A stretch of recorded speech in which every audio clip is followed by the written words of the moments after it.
10페이지고요. 오늘 수학 상이라고 합니다. 고등학교 1학년 과정 첫 시간을 갖겠습니다. 제목은요, 다항식에 덧셈과 뺄셈이 나옵니다. 근데요, 우리가 많이 보지 않았습니까? 이거 다 중학교 때 했던 겁니다. 다 배웠던 거예요. 이해되셨습니까?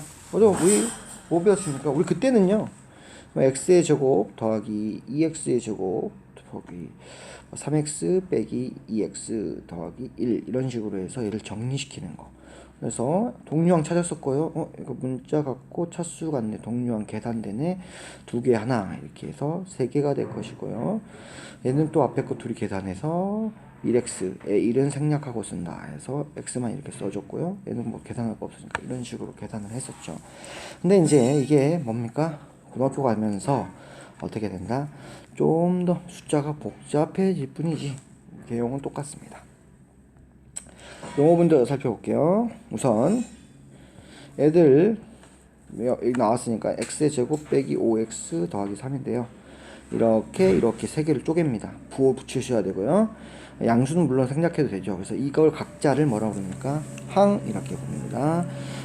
뜻은요, 수 또는 문자의 곱으로만 이루어진 식. 그래서 문자 곱으로 이루어졌고요. 숫자와 문자의 곱으로 이루어졌고요. 숫자만으로 이루어졌죠. 이것을 뭐라 부른다고요? 항. 항을 모르진 않을 겁니다. 그쵸? 항은 그냥 이렇게 쪼개면 됩니다. 부호 붙여서 이렇게 쪼개시면요, 이렇게 쪼개지죠. 그걸 항이라고 하고요. 이 중에서도요, 항 중에서도 이 상수항이라는 것은요, 수입니다. 수. 그래서 문자가 없는 항을, 특정한 문자가 없는 항을 숫자만으로 이루어진 것도 아닙니다. 특정한 문자가 포함하지 않는 항을 상수항 이렇게 표현합니다. 보십시오. x의 제곱 마이너스 5x 플러스 3 플러스 y인데요. 이건 x에 대한 식으로 봤을 때 x라는 문자가 들어간 거는 이 두 개입니다. 그쵸? 그럼 x에 관한 식일 때 애들은 뭐가 됩니까? 상수항이 된다는 겁니다. 그쵸? x에 대한 식일 때 대한식에서 뭐한다? x가 이 문자가 붙어 있지 않는 것들은 뭘로 취급한다? 상수항. 그래서 여기에서 이 말을 잘 기억하셔야 됩니다. 특정한 문자를 포함하지 않는다. 즉 숫자로만 된 게 아니고 특정한 문자를 포함하지 않는 항을 상수항이라고 부른다. 어렵지 않죠? 계수도 똑같은 개념입니다. 이제 각각의 항 중에서 특정한 문자를 제외한 나머지 부분인데요. 이 부분도 잘 해석하면요, 보겠습니다. 예를 들면 x의 제곱 플러스 5x 마이너스 xy 플러스 y 마이너스 3 이렇게 한번 들어볼게요. 얘들은 다 계산이 끝난 상태입니다. 그쵸? 그러면 여기서 보면 이거 x의 제곱의 개수는 얼마죠? 1이죠. 1. 그쵸? 1입니다. x에 대한 개수가 얼마일까요?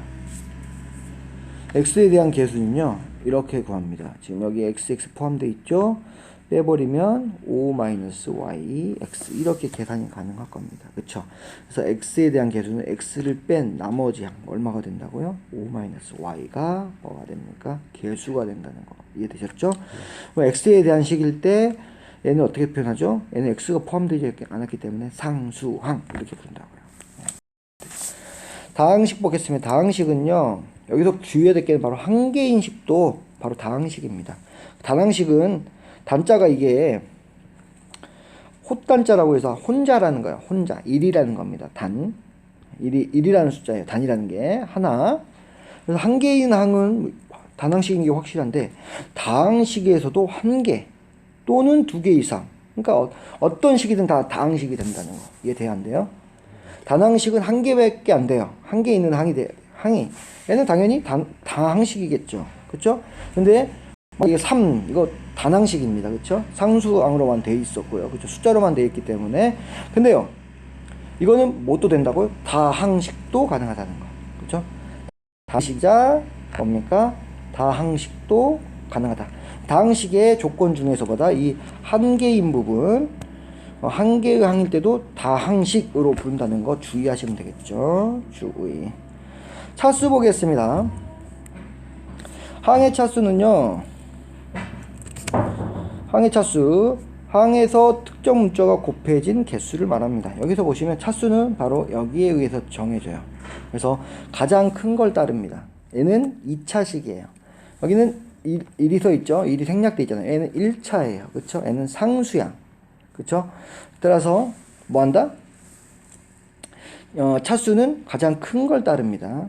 됐습니까? 만약에 예를 들어서 x의 3, x의 제곱 빼기 y 더하기 xy 더하기 3 이렇게 되면요. 가장 큰 숫자 뭘 따른다고요? 얘를 따릅니다. 무슨 식이라고 그래요? 3차식. 이렇게 차수라는 거. 그죠? 그래서 차수가 가장 높은 항의 차수를 따라간다.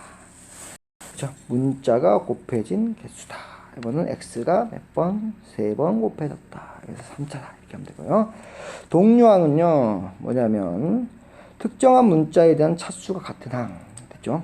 여기 보시면 여기서 아까 봤습니다. 여기서 주의해야 될 거는요. 이 동류항 못 찾는 사람 없죠. 근데 이제 이런 게 헷갈린 겁니다. 마이너스 xy. 이거 x로 보면 동류항입니다. 맞아요? 틀려요? y로 보면 동류항은 아니야. y로 보면 얘가 둘이 동류항이다. 이해 돼야 안 돼요?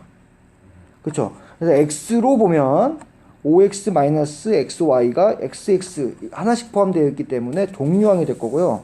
y 입장에서 봤을 때는 y가 하나씩 포함되어 있는 마이너스 xy 플러스 y가 y 입장에서는 동류항이다. 동류항은 문자에 따라서 달라진다는 거 이해하시면 됩니다. 이해되셨습니까? 네. 동류항에 왜 동류항이 중요합니까? 이가 이제 계산이 가능하거든요. 계산이 동류항들만 가능하잖아요. 동류항이 없으면 그냥 그대로 식을 쓰면 되는데 동류항이 있기 때문에 그거를 어떻게 해줘야 된다? 계산을 해줘야 된다는 겁니다. 예가 들었습니다. 3x의 제곱 더하기 x의 제곱 y의 제곱 마이너스 2y 4제곱 더하기 5xy 더하기 6인데요. 얘는 x로 따지면은 3차식이고요. y로 따지면 여기 보면 4차식이 됩니다. 이해되셨어요? 우선 1번부터 살펴볼게요. 5xy에서 x의 개수는 x의 개수라는 것은 x를 제외한 나머지 숫자 문자를 뭐라 부릅니까? 개수. 이해되셨죠? 여기 어차피 플러스 5라고 써있기 때문에 여기 마이너스 있으면 마이너스 붙여줘야 돼요. 이거 안 붙이는 학생도 많은데 꼭 어떻게 하면요. 이렇게 쪼갭니다. 이렇게 5개로 쪼개지고요. 이렇게 쪼개놓고 생각해야 돼요. 그쵸? 부호 꼭 붙여야 돼요. 계속해서 부호 안 쓰면 틀린 다른 식이 됩니다. x에 대한 3차식이고요. x에 대해서 보면요. x가 문자가 들어간 것들을 이렇게 체크하면요. 이렇게 돼 있죠. 그럼 x가 없는 것들이 뭐라 부른다고요? 상수항. x에 대한 3차식에서 상수항은 뭐다? x가 포함 안 돼 있는 거다. 이해되셨죠? x 포함 안 돼 있는 건 이거 보고요.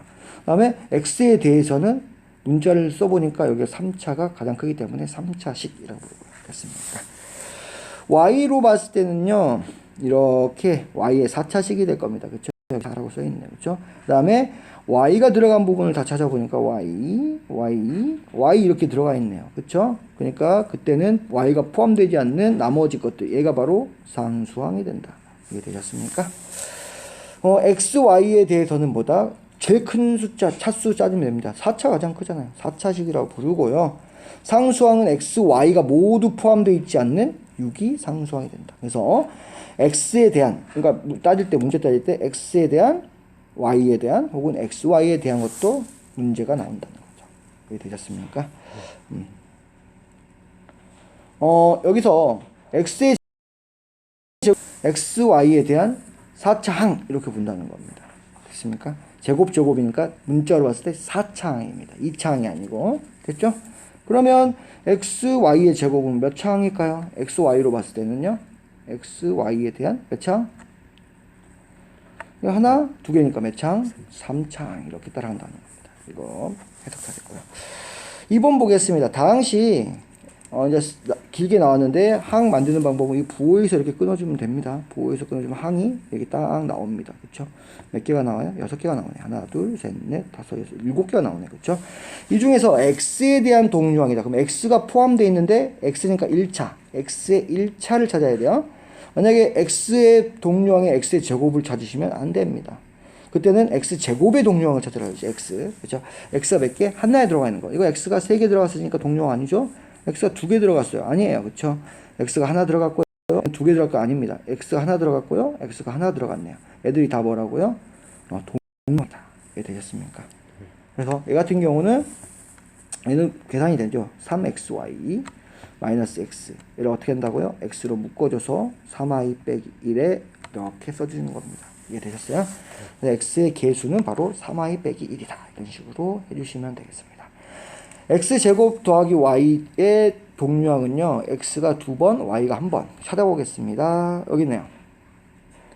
x가 2번, y가 1번. 그 다음에 쭉 가니까 x가 2번, y 1번. 얘들은 계산이 된다는 거야. 그쵸? 문자는 그대로 하고요. 앞에 개수를 더하기 빼기 해주면 됩니다. 3개에서 하나 빼주니까 얼마? 2개. 이런 식으로 동류항들은 정리가 가능하다. 이제 두 번째는 다항식의 정리인데요. 다항식의 정리는 동류항끼리 모아서 계산한 다음에 어떻게 줄 세워다냐 이 문제였죠. 두 가지가 있습니다. 내림차순, 오름차순. 내용 있죠. 내린다, 오른다, 올라간대요. 뭐가 차수가 올라간대요. 이게 됐어요. 그래서 낮은 항부터 높은 항의 순서로 하는 거고요. 내림은 내려지는 거예요. 높은 데서 낮은 데로 내려가면 됩니다. 됐습니까? 예제를 한번 아니요 밑에 나왔네요. 특별한 언급이 없으면 다항식을 내림차순으로 정리한대요. 그러니까 내림차순을 뭡니까? 얘를 더 보편적이다라고 생각하시면 되겠죠. 그렇죠? 그래서 거의 다 내림차순으로 정리한다. 그렇죠? 네, x에 대한 내림차순이니까 x부터 보겠습니다. 여기 x가 들어간 게 x 이렇게 들어갔네요. 그렇죠? 그러면 x 차수, 내림차순은 큰 것부터 작은 걸로 한다. 그렇죠? 큰 것부터 3x의 제곱, 그 다음에 여기 x는 둘이 똑같기 때문에 같이 써주시면 됩니다. 그렇죠? 마이너스 xy인데 뭐 한다? 이걸 x로 묶어주니까 x로 묶어줄게요. 그래서 4 빼기 y 괄호치고 x 이렇게 쓰고요. x 다 정리됐죠? 나머지 이제 얘 상수항들 써주는데 상수항들도 차수가 큰 순서대로 이렇게 써주시면 된다. 되셨습니까? y에 대한 오름차순이래요. 오름차순은 그럼 어떻게 하면 됩니까? 반대겠죠. y가 없는 것들 정리해 주시고요. 그 다음에 차수 높은 걸로 합니다. 그래서 y가 있는 것부터 찾으면요. y 있죠? y 있죠? y 있죠. 됐습니까? 그러면 오름차순이니까 얘들 없는 것들을 먼저 써줄게요. 없는 것 쓸 때는 차수가 큰 것부터 상수항이니까 차수가 큰 것부터 애들은 써주시면 되고요. 됐습니까?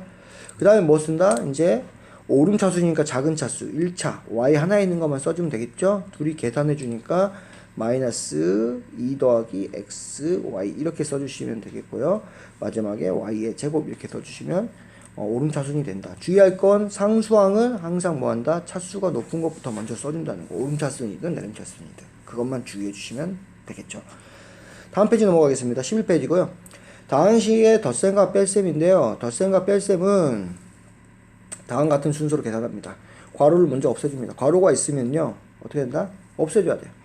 그렇죠? 괄호가 있는 경우 괄호를 풀어주고 다 동등하게 만들어줍니다. 그래서 얘를 동등하게 만들어준다. 그 다음에 두 번째는 동류항끼리 모아서 정리한다. 동류항이 없으면 그대로 써주시면 되고요. 동류항이 있으면 계산해서 이제 내림차순, 오름차순을 정리해주면 된다. 설명. 두 다항식 A, B에 대해서 A 더하기 B는요. A, B 각 항을 모두 더한다. 더하기잖아요. 그쵸? 동류항끼리 모아 정리한다. A 빼기 B는요. B에다가 마이너스를 붙였으니까 부호를 바꾸어서 더하는 겁니다. 그쵸? 즉 A 빼기 B는 둘이 더합니다. 더하는데 뭐한다? 마이너스 B. 즉 B에 애가 B의 부호가 변경된 걸 말합니다. 부호 변경. 해서 뭐한다? 더해라. 이겁니다. 부호를 바꾸어 더한다가 바로 이 말이라는 거. 특히 괄호가 있으면 다음과 같이 괄호를 푼다 그랬어요. 1번 보시면요. 괄호가 있으면 다음과 같이 괄호를 푼다.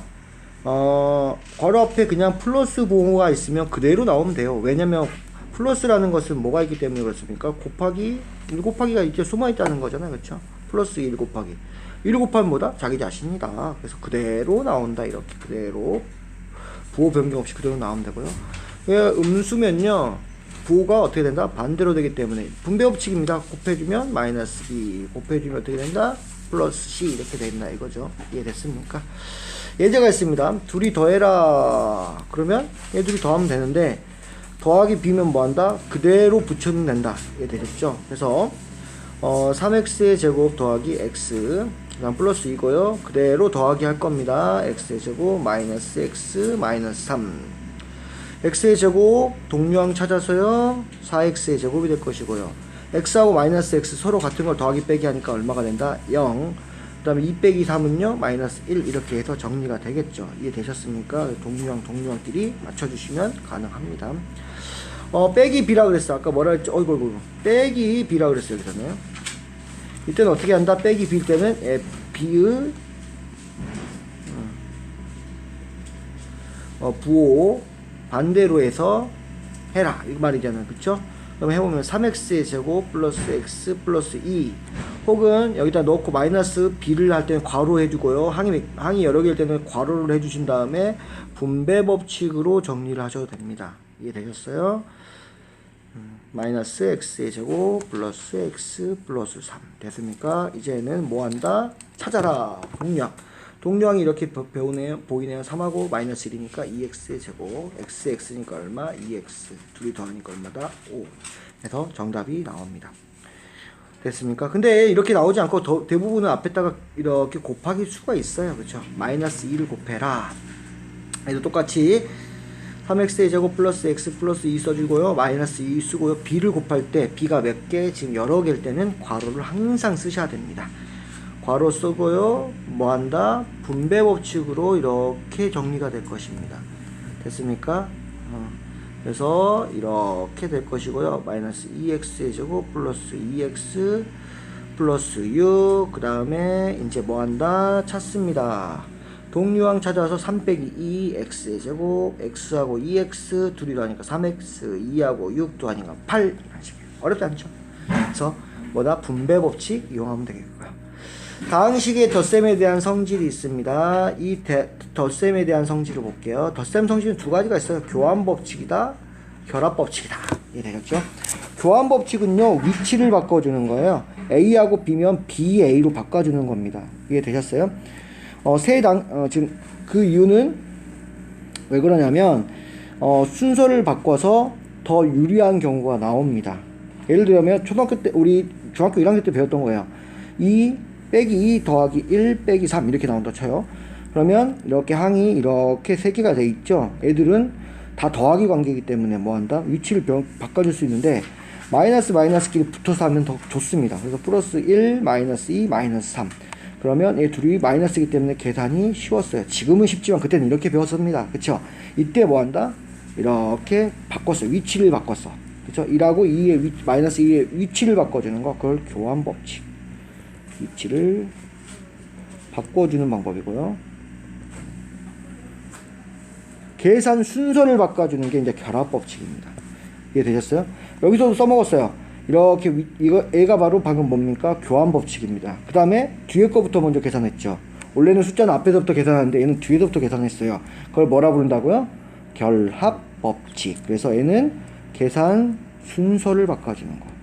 됐습니까? 원래는 앞에 거부터 둬야 되는데 더하기일 때는 뒤에 것도 다 가능하다. 곱셈 나눗셈은 안 됩니다.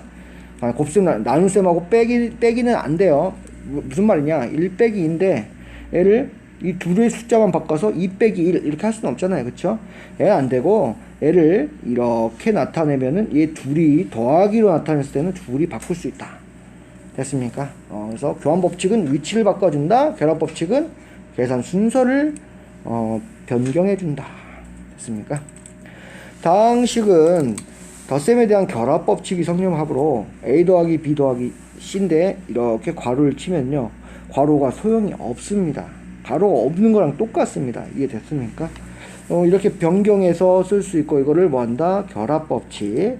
그 다음에 A 더하기 B 더하기 C 같이 괄호를 사용하지 않는 거랑 똑같은 결과 값을 갖는다. 그 이유는 여기가 마이너스가 안 붙었기 때문에 그렇습니다. 여기다 마이너스가 안 붙었고 플러스가 됐기 때문에 어떻게 되는가? 다 그대로 나오기 때문에 이런 결과값을 갖는다. 이해가 좀 되시죠?